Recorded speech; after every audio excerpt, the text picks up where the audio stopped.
의외로 정말 야, 이거 생각보다 정말 저평가가 굉장히 큰데 이런 기업들이 많습니다.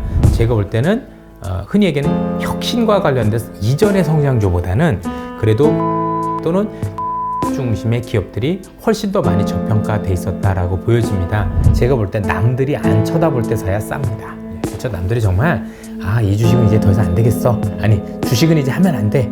주식은 정말 끝난 것 같아. 라는 얘기가 나올 때 설설 담아가야 사실 저가 매수가 되는 거고, 그래서 저는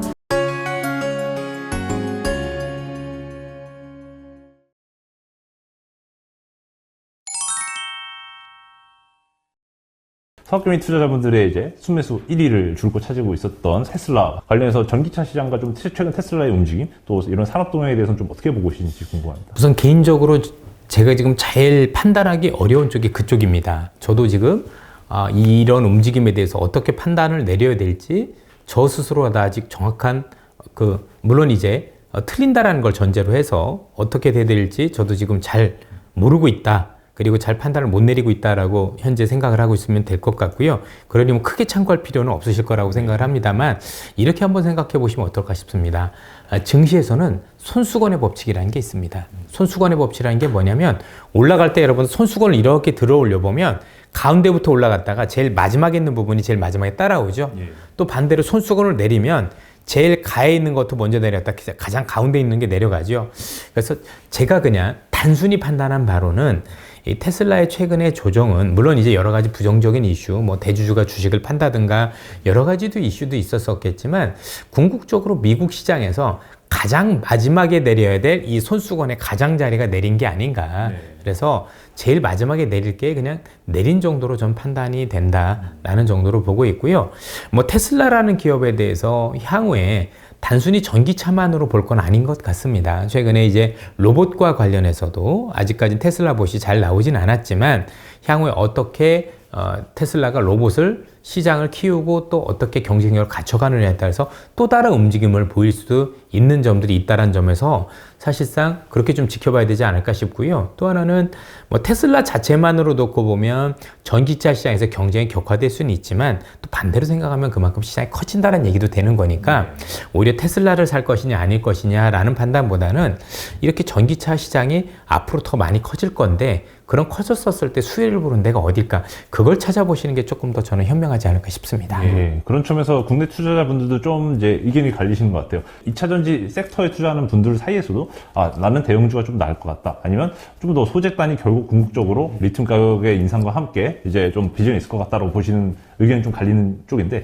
이사님께서는 좀 더 대형사 쪽에 비중을 두시는 편인지요? 아니면 소재 쪽, 좀 중소형주에 초점을 맞추시는 거죠? 저는 개인적으로 이제 2차전지와 관련해서 어떻다가 아니라 전기차 시장이 커가면서 결국엔 이제는 기존에 있었던 전기차와 2차전지만 볼 건 아니다라고 생각을 해요. 무슨 말씀이냐면 중국을 비롯해서 지금 글로벌 시장에서 전기차가 시장에서 훨씬 더 확산되기 위해서는 지금 제일 먼저 충전 인프라가 확충되지 않으면 추가적으로 시장이 폭발적으로 늘기가 어렵습니다.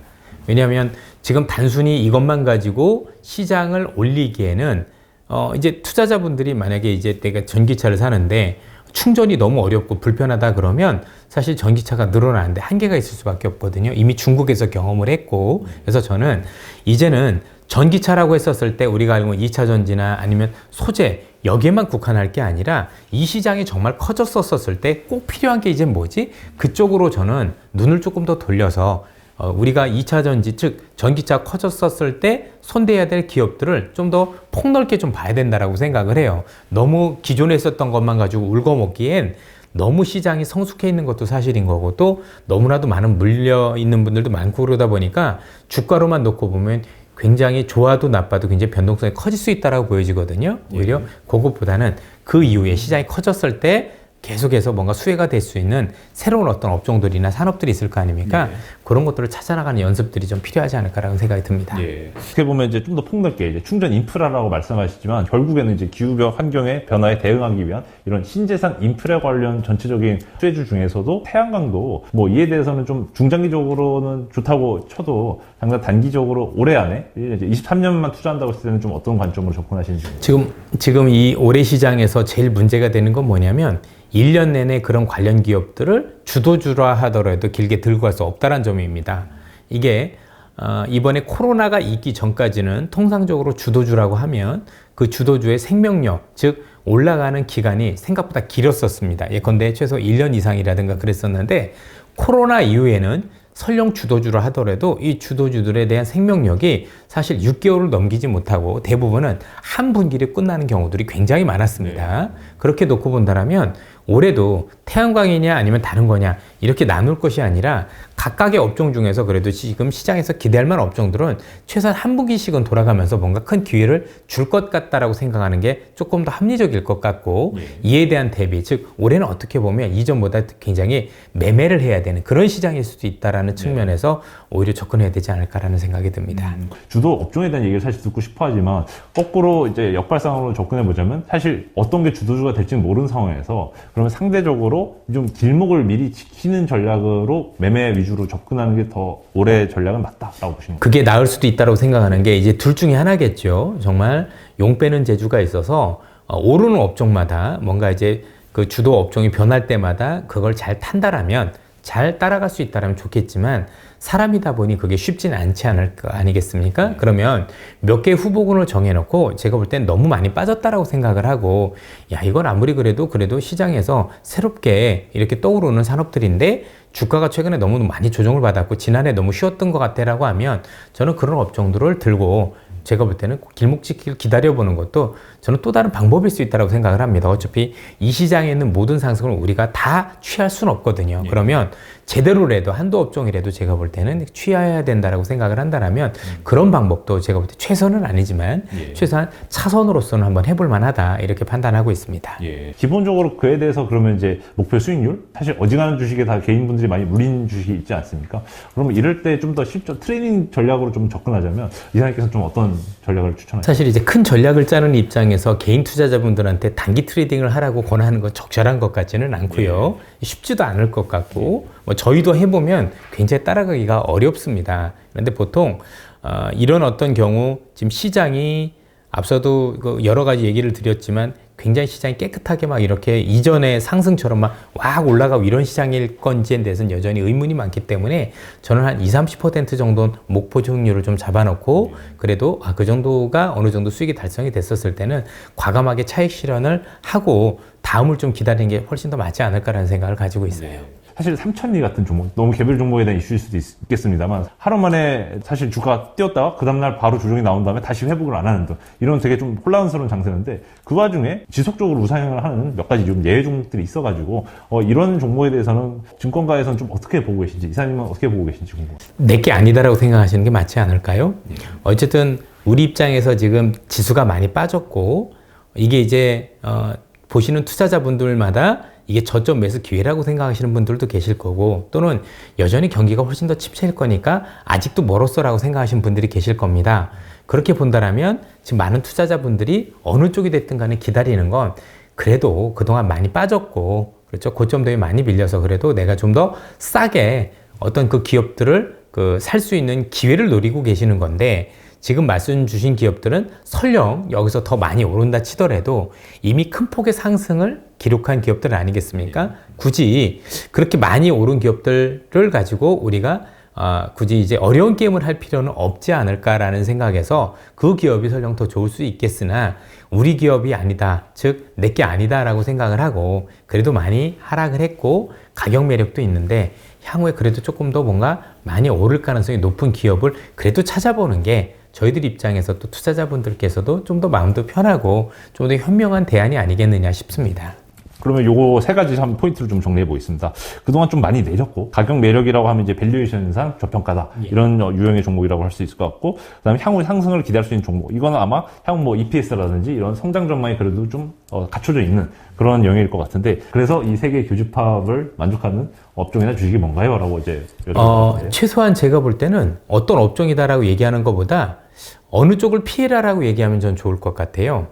우선 지금은 너무나도 모든 업종을 다 차치하고라서도 워낙 많이 빠졌기 때문에 단기 반등은 다 나올 수 있는 시점이 아닌가라는 생각이 들고 있는데 그래도 이렇게 그 관련해서 업종들을 찾아보면 제가 볼 때는 흔히 얘기하는 혁신과 관련돼서 이전의 성장주보다는 그래도 구경제 또는 제조업 중심의 기업들이 훨씬 더 많이 저평가돼 있었다라고 보여집니다. 최근에 제가 이 대형주들 이렇게 많이 뒤져보면 특히 중대형주, 흔히 얘기는 옐로우칩 중심으로 의외로 정말 야, 이거 생각보다 정말 저평가가 굉장히 큰데 이런 기업들이 많습니다. 특정 기업들을 얘기할 수는 없지만 모 기업 같은 경우는 가지고 있는 자산이, 즉 땅이나 건물이 현재 시가총액만큼 되는 기업들도 있습니다. 이런 기업들은 정말 싼 거잖아요. 최근에 그런 기업들의 움직임들이 굉장히 좋거든요. 오히려 그렇게 저평가된 기업들을 생각보다 많이 찾아볼 수 있고, 근데 그걸 알면서도 손을 못 댔던 건 혹시 더 빠질까봐 또는 경기 침체 때문에 이거를 더 많이 빠졌으면 더 빠질까봐 그랬는데 최소한 그런 기업들은 이제는 추가적으로 그렇게 급락하거나 이럴 가능성이 많이 낮은 것 같아요. 오히려 기존에 있었던, 즉 2020년, 21년을 주도했었던 기존에 있던 플랫폼 같은 성장주보다는 그게 나쁘다는 게 아니고 나쁘다는 게 아니라 그 다른 데서 조금 더 뭔가 큰 기회를 더 찾아보시는 게 저는 조금 더 유리한 국면이 될 수도 있겠다라고 생각을 하고 있습니다. 네. 지금 전 세계적으로 채권, 과연 국채가 안전자산인가? 국가별로 이제 선진국 경제 전반적인 국가 부채가 높아진 상황에서 차라리 금이 낫지 않냐? 이런 의견도 있는데요.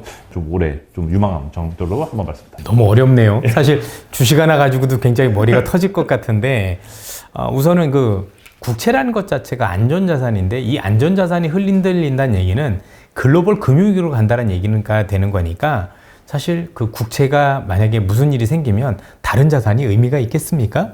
제가 보기에는 그건 정말 큰일이 아닐까라는 생각에서 여전히 국채는 좀 안전자산에 넣는 게 맞다라고 생각을 하고 있습니다. 기본적으로 그렇게 또 보는 게 맞지 않을까라는 생각을 가지고 있고요. 그리고 저는 어쨌든 주식을 하는 사람입니다. 그러다 보니까 뭐 채권이 좋다 나쁘다가 아니라 그래도 조금 주식에서 저는 기회가 찾는, 그러니까 이제 돈을 나눠야 되겠죠.